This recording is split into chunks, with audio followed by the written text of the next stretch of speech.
शास्त्री जी प्रिया को राधा कृष्ण के प्रेम के कुछ और किस्से सुनाने ही जा रहे थे कि प्रिया ने उनसे कहा, शास्त्री जी, पहले आप मेरे एक सवाल का जवाब दीजिए। पूछिए। राधा का कृष्ण के प्रेम में खोए रहना क्या उनके घर वालों को नजर नहीं आता था? बिल्कुल आता था, बल्कि वो सब जानते थे राधा और कृष्ण के बारे में। उन्हें और नंदराज और यशोदा को पहले से ये बात मालूम थी कि कृष्ण और राधा ने किसी उद्देश्य के लिए ही इस पृथ्वी पर अवतार लिया है।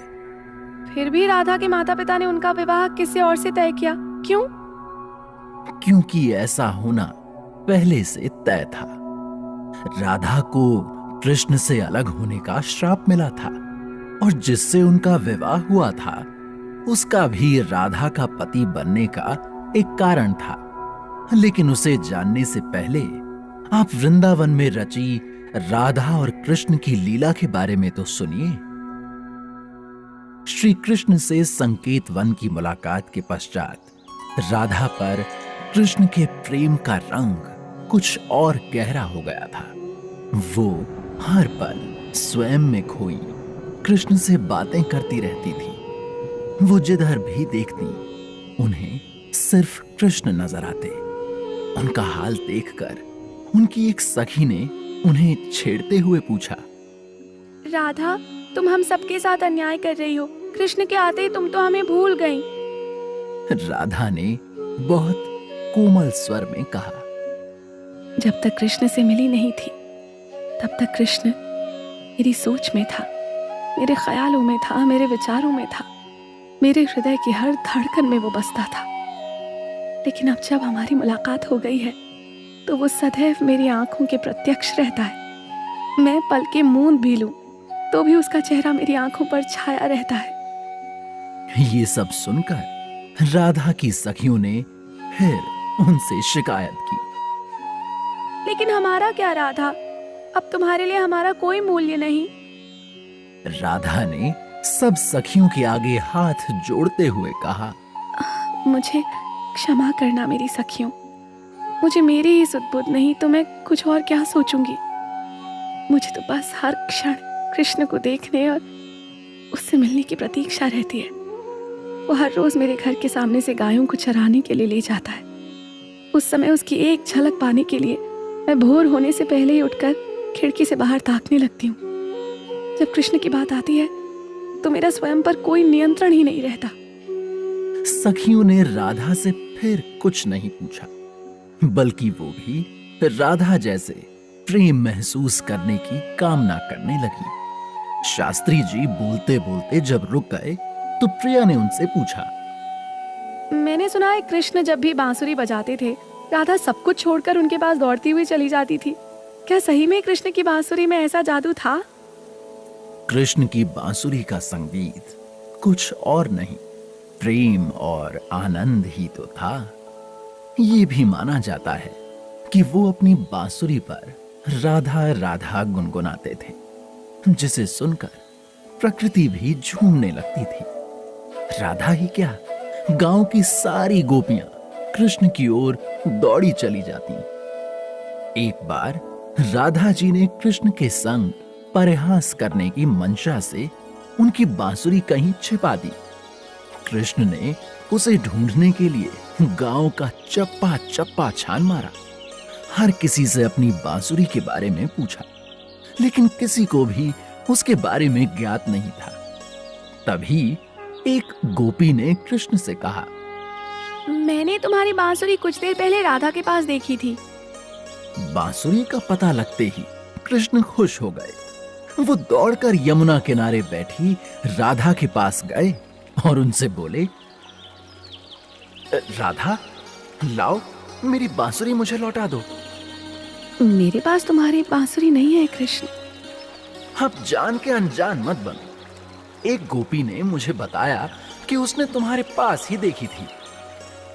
राधा ने कुछ याद करने का नाटक करते हुए शरारती अंदाज में कहा, हाँ मेरे पास थी, लेकिन वो तो उसके खोने से पहले की बात है। लेकिन कृष्ण, तुम इतना परेशान क्यों हो रहे हो? आखिर है तो वो एक बांस का टुकड़ा ही। अपनी बांसुरी का उपहास कृष्ण से सहन नहीं हुआ। उन्होंने संजीदा होते हुए कहा, मेरी बांसुरी को एक बांस का टुकड़ा कहकर तुम अपना ही अपमान कर रही हो राधा। उस बांसुरी पर मैं तुम्हारे ही तो गीत गाता हूं। तुम और मैं इस संपूर्ण ब्रह्मांड की शक्ति हैं। इस बांसुरी द्वारा हम संगीत बनकर गूंजते हैं, जिसे सुनकर हर कोई अपना प्रत्येक कार्य छोड़कर दुनिया की परवाह ना करते हुए प्रेम और भक्ति में झूमने लगता है। जो आनंद उन्हें कहीं और नहीं मिलता, वो मैं और तुम उन्हें महसूस करवा पाते हैं। जानती हो, मुझे वो बांसुरी महादेव ने दी थी। मां सरस्वती ने मुझे बजाना सिखाया था। अब तुम ही बताओ, वो सिर्फ एक बांस का टुकड़ा कैसे हो सकती है? कृष्ण को दुखी देखकर राधा भी दुखी हो गई और उन्होंने तुरंत कृष्ण की बांसुरी उन्हें लौटा दी। जब कृष्ण ने देखा कि राधा का चेहरा उतर गया है, तो उन्होंने उनके होठों पर मुस्कुराहट लाने के लिए बांसुरी बजाना शुरू कर दिया, जिसे सुनते ही राधा रानी कृष्ण की बांसुरी के सम्मोहन में बंधकर वहीं कदम्ब के एक पेड़ के नीचे उनके एक कंधे पर अपना सिर टिकाकर कृष्ण के प्रेम में डूब गई। बांसुरी की लीला जानकर प्रिया ने शास्त्री जी से पूछा, और उनका वो झूला जिस पर राधा कृष्ण के साथ झूला करती थी, उसकी क्या कहानी है? हाँ, उसका भी एक दिलचस्प किस्सा है। वर्षा ऋतु ने गर्मियों को विदा दे दी थी। पूरे आकाश में बादल छाए हुए थे। मोर की आवाज जगह जगह गूंज रही थी। रात की रानी के फूल भी खिलने शुरू हो गए थे। ठंडी हवाओं ने मौसम को बहुत खुशनुमा बना रखा था। प्रकृति की इस मनमोहक सुंदरता को देखकर राधा ने कृष्ण से कहा, कृष्ण, आज का इतना खुशनुमा मौसम देखकर मेरा मन झूला झूलने को कर रहा है। तो इसमें क्या है? मैं अभी तुम्हारी इच्छा पूरी कर देता हूं। तुम बस एक क्षण को अपनी आंखें बंद करो।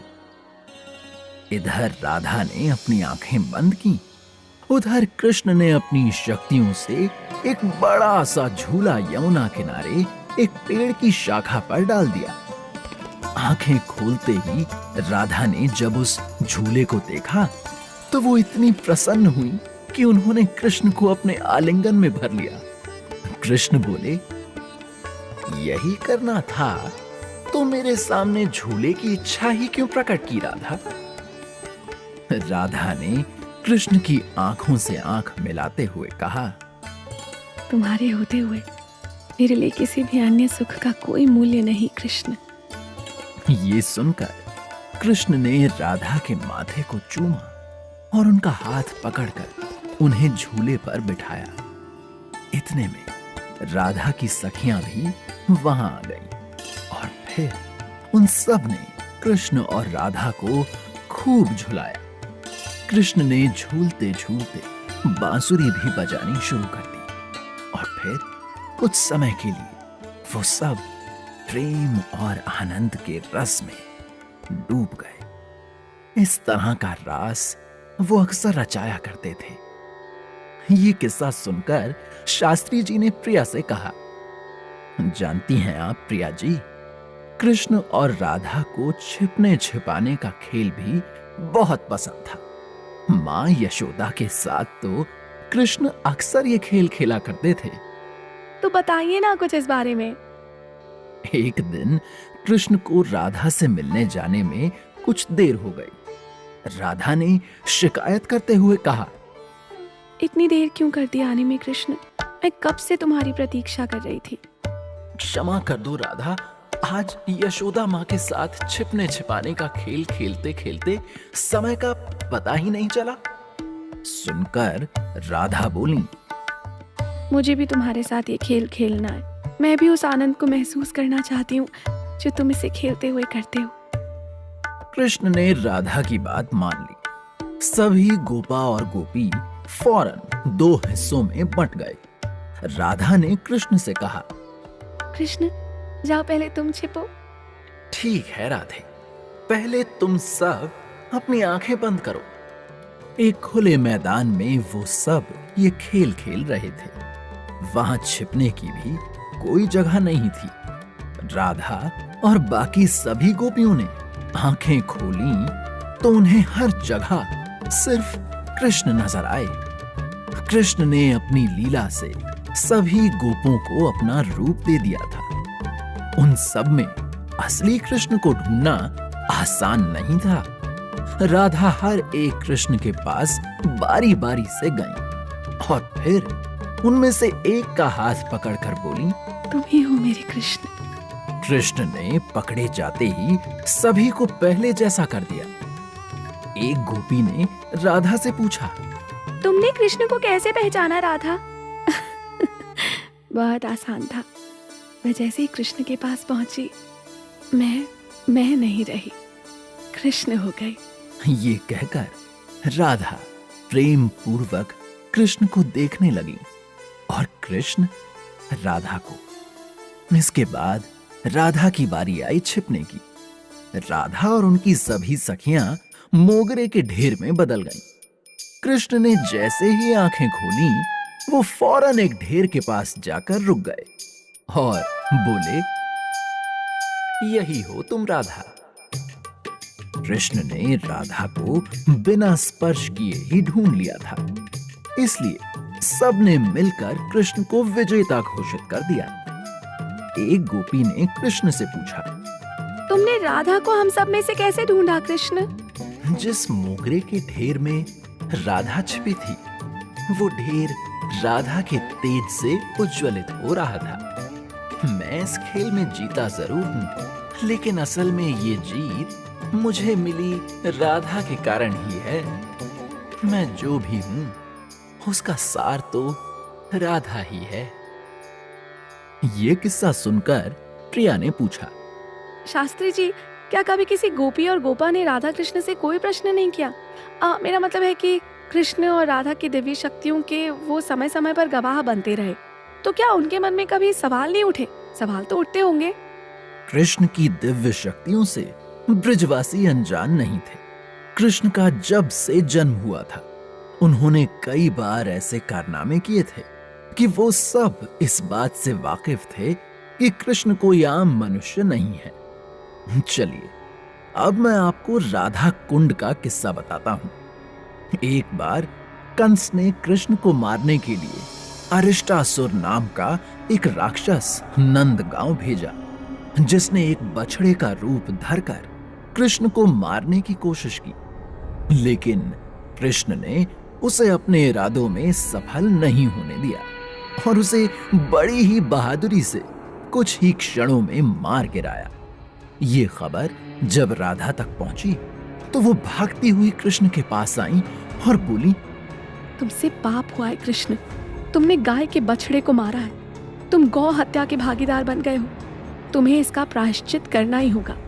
कृष्ण ने राधा को समझाते हुए कहा, मैंने कोई गौ हत्या नहीं की राधा, वो बछड़े के रूप में कंस का भेजा हुआ राक्षस था और वो उस रूप में हमारे लोगों और गायों को भी डरा रहा था। राक्षस ही सही, लेकिन था तो बछड़े के रूप में ही ना। राधा की हठ देखकर कृष्ण समझ गए कि राधा अब उनकी कोई बात नहीं सुनेगी, इसलिए उन्होंने कहा, तो अब तुम ही बता दो राधा कि अब मैं क्या करूं? तुम्हें संसार भर के तीर्थ स्थानों की यात्रा करनी होगी और वहां के पवित्र जल में स्नान करके ही तुम्हारी शुद्धि होगी। तुमने अगर ऐसा नहीं किया तो मैं तुमसे कभी बात नहीं करूंगी कृष्ण। राधा का उपाय सुनकर कृष्ण सोच में पड़ गए। तभी नारद मुनि जी उनके पास आए और बोले, प्रभु, आपको कहीं जाने की आवश्यकता नहीं है। आप तो जगत रचयिता हैं। आप चाहें तो सभी पवित्र नदियों के देव देवताओं को यहाँ बुलाकर उनसे उनका पवित्र जल मांग सकते हैं कृष्ण को अपनी समस्या का हल मिल गया था।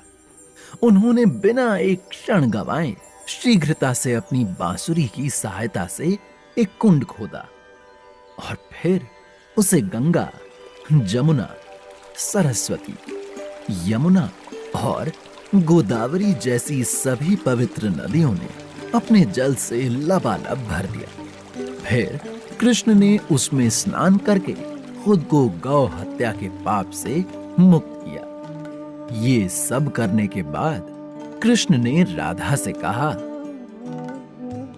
राधा, अब तुम्हें भी इस कुंड में स्नान करना चाहिए, क्योंकि तुमने बछड़े के रूप में आए एक राक्षस का पक्ष लिया और मुझे ये सब करने को मजबूर किया। लेकिन राधा ने ऐसा करने से ये कहकर मना कर दिया कि कृष्ण के उस कुंड में अपना पाप धोने से उस कुंड का पानी अब शुद्ध नहीं रहा। इसलिए उन्होंने अपने कंगन से एक और कुंड खोदा, जिसे भरने के लिए कृष्ण ने फिर से सभी नदियों का आह्वान किया और फिर राधा ने उस कुंड में स्नान करके स्वयं की शुद्धि की। राधा का कुंड राधा कुंड कहलाया और कृष्ण का श्याम कुंड।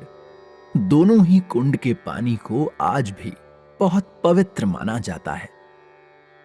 प्रिया ने यह किस्सा सुनकर शास्त्री जी से कहा, इनके बारे में सुनकर ही मन में भक्ति पैदा हो रही है शास्त्री जी।